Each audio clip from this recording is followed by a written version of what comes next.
সেই আই মাতৃসকলক যিখন সংসাৰ গৃহস্থী সংসাৰত মান সন্মানেৰে ৰাখে বা থাকে, সেইখন সংসাৰ সদায় উন্নতিৰ পথত শক্তি জ্ঞানে হওক, ভক্তি জ্ঞানে হওক, বুদ্ধিয়ে হওক, সকলো দিশৰ পৰা আগুৱাই যায়। আৰু আমাৰ ভাৰতীয় সংস্কৃতিত নাৰীক সন্মান কৰাটো অতিব প্ৰয়োজন। আজিকালি আমি দেখা যায় বহুত সংসাৰত নাৰীসকলক অপমান কৰা দেখা যায়। সাধাৰণতে যিসকল গৃহস্থী সংসাৰত সদায় মদ্যপান হয়, সেই গৃহস্থী সংসাৰবিলাকত নাৰী সন্মান কাহানিও নাথাকে। গতিকে আমি আশা ভৰসা কৰিম যাতে আমাৰ গৃহস্থী সংসাৰবিলাকত কাহানি মদ্যপান নহওক। আমি আজি ভাগৱত অনুষ্ঠানত যিমানবিলাক আহিছোঁ সকলোৱে প্ৰতিজ্ঞা কৰোঁ কাহানিও যাতে আমি মদ্যপান নকৰোঁ। এখোজ এখোজকৈ আমি আগুৱাই গৈহে ভগৱানৰ চৰণ কমল প্ৰাপ্ত হ'ব।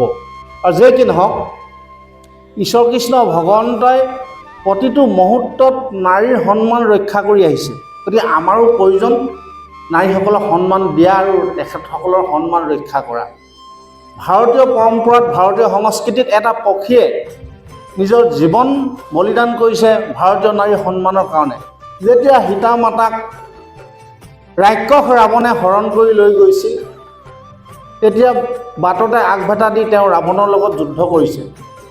যুদ্ধ কৰাৰ বিনিময়ত প্ৰাণত্যাগ হৈ গৈছে জটায়ুপুখী, কিন্তু শেষবাৰৰ কাৰণেও তেওঁ ভাৰতীয় নাৰীৰ মৰ্যাদা ৰক্ষা কৰিবলৈ যুঁজ দি গৈছিল।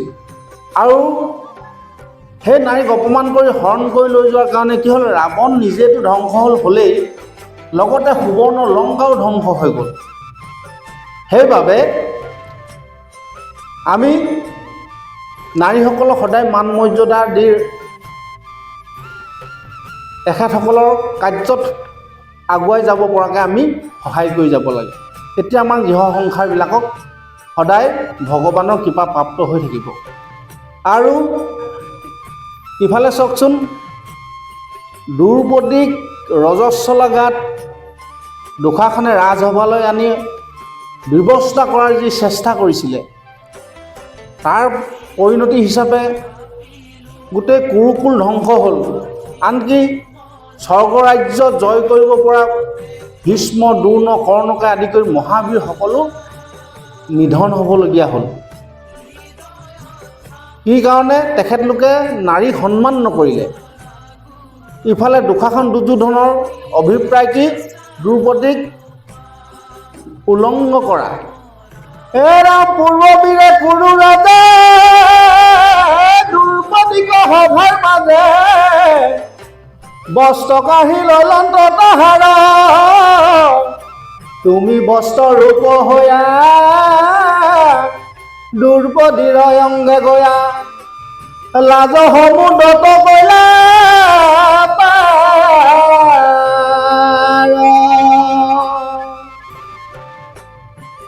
অ দ্ৰৌপদীৰ দেখো অংগ সি বুলি কলে কৰে ৰঙ, দুষাখনে বস্ত্ৰ খহাৱন্ত দিনৰ অধে খহাৱন্ত, বস্তে সভা নধৰন্ত, বস্ত্ৰ ৰমে ৰৰ নাহি অন্ত। গতিকে ঈশ্বৰ কৃষ্ণ ভগৱন্তই স্বয়ং নাৰীৰ কাৰণে, নাৰীৰ সতীত্ব ৰক্ষাৰ অৰ্থে নিজে বস্ত্ৰৰূপ ধাৰণ কৰিছে। তাৰোপৰি চাওক, যেতিয়া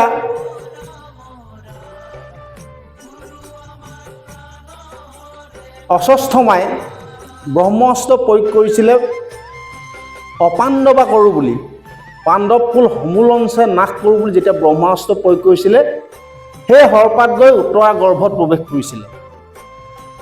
উত্তৰা গৰ্ভত যেতিয়া সৰ্পাত প্ৰৱেশ কৰিলে, তেতিয়া উত্তৰাৰ এনেকুৱা অনুভৱ কৰিছে যে পৃথিৱীখনত আৰু মোৰো ৰক্ষা নাই, মোৰ গৰ্ভত থকা সন্তানৰ ৰক্ষা নাই, গতিকে পাণ্ডৱ কুল আৰু নৰব।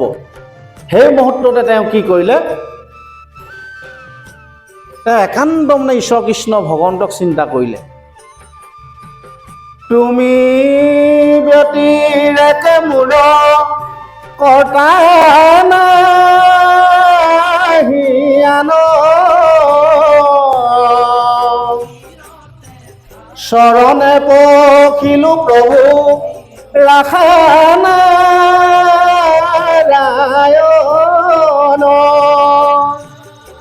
আৰ্তনাদ বাক্য শুনি দেৱ যদুমণি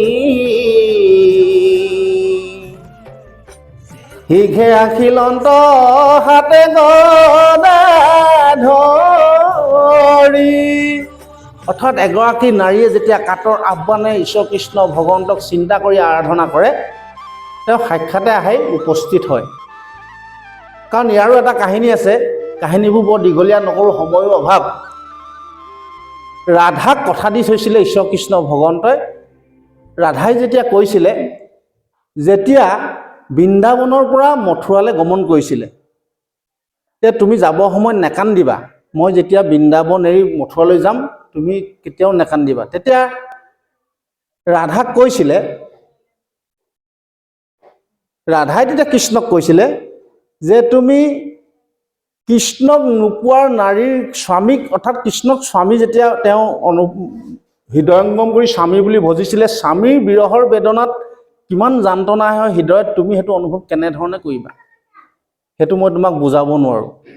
তেতিয়া ঈশ্বৰ কৃষ্ণ ভগৱন্তই কৈছিলে যে মই নাৰীৰূপে কলিযুগত তাৰ বেদনাখিনি অনুভৱ কৰিম, অনুভৱ কৰিবলৈ চেষ্টা কৰিম। গতিকে নাৰীসকলে যদি সতী নাৰীয়ে যদি ঈশ্বৰ কৃষ্ণ ভগৱন্তক চিন্তা কৰে, খুব সোনকালে সন্তুষ্ট হয়। গতিকে সেইকাৰণে আমি নাৰীসকলক সদায় সন্মান মৰ্যাদা সহকাৰে ৰাখিবলৈ চেষ্টা কৰিব লাগে। আৰু তাৰোপৰি ডাঙৰ কথা হ'ল কি, যেতিয়া উত্তৰাৰ আৰ্তনাদ বাক্য শুনিলে ঈশ্বৰ কৃষ্ণ ভগৱন্তই কি কৰিলে, হে ৰাম হাতে গদা ধৰি গৰ্ভে প্ৰৱেশিলা হৰি, শিশুক ৰাখিলে ব্ৰহ্ম অষ্টক সংহৰি। গতিকে তেওঁ গৰ্ভত থকা সন্তানটো ৰক্ষা কৰি দিছে এগৰাকী নাৰী।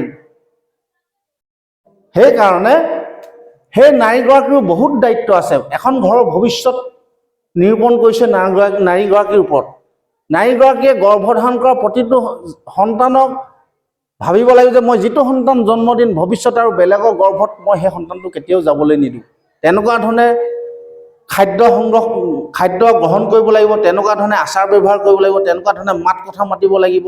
তেতিয়াহে সেই সন্তানটোৱে ভৱিষ্যতে ঈশ্বৰৰ চৰণ প্ৰাপ্তি হৈ বৈকুণ্ঠ গমন কৰি 21 পুৰুষ উদ্ধাৰ কৰিব পাৰিব প্ৰহ্লাদৰ দৰে। আৰু যে কি নহওক, এটা শিশুক আমি আশীৰ্বাদ লোৱা ব্যৱস্থাটো শিকাব লাগিব, হৰি সেৱা কৰা ব্যৱস্থাটো শিকাব লাগিব। আশীৰ্বাদ ক'বালৈ যাতে ঘৰখনৰ পৰা ওলাই যাওঁতে পিতৃ মাতৃৰ আশীৰ্বাদ লৈ ওলাই যায়, সেই ব্যৱস্থাটো শিকাবই লাগিব।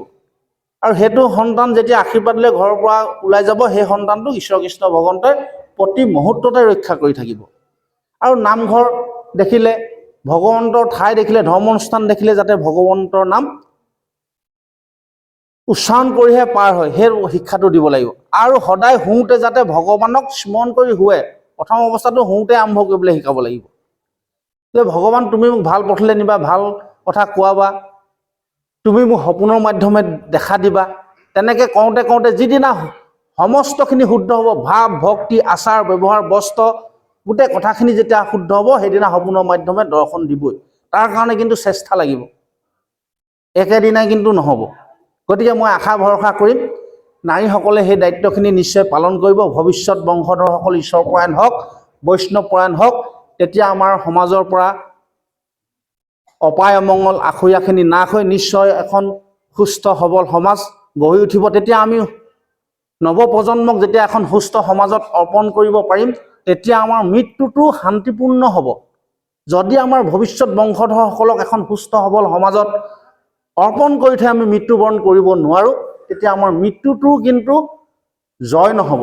মৃত্যু জয় আমি কৰিব নোৱাৰিম, আমি অমৰত্ব লাভ কৰিব নোৱাৰিম। শেষত আমি আপোনাসৱৰ চৰণত, পূৰ্ণকৃষ্ণ ভগৱন্তৰ চৰণত সেৱা জনাই আজি আমি ব্যাখ্যা অনুষ্ঠানভাগ ইমানতে সামৰণি মৰাৰ সিদ্ধান্ত লৈছোঁ। গতিকে আমি এভাগি প্ৰাৰ্থনা জনাইছোঁ সকলোৰে হৈ আপোনাসৱৰ চৰণত। যদি কোনোবা এখিনিত আমাৰ এই ব্যাখ্যা আগবঢ়াওঁতে দায় দোষ অপৰাধ হৈছিলে, অপৰাধ ক্ষমা কৰিব।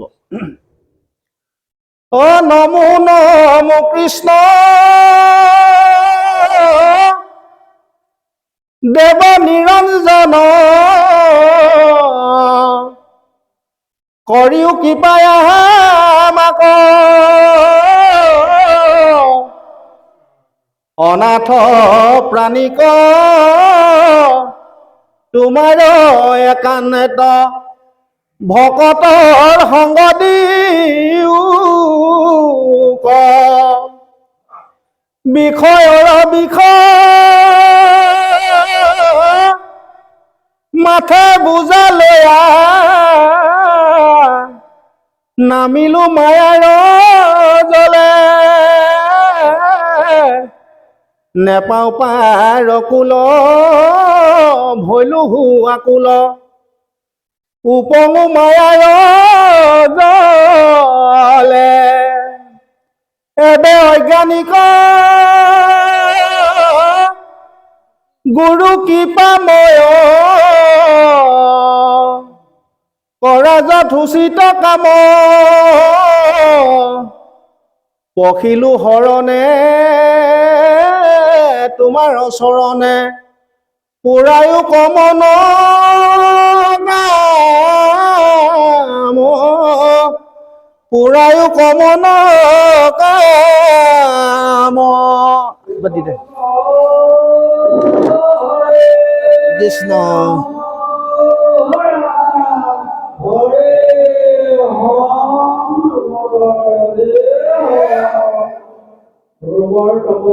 কৃষ্ণ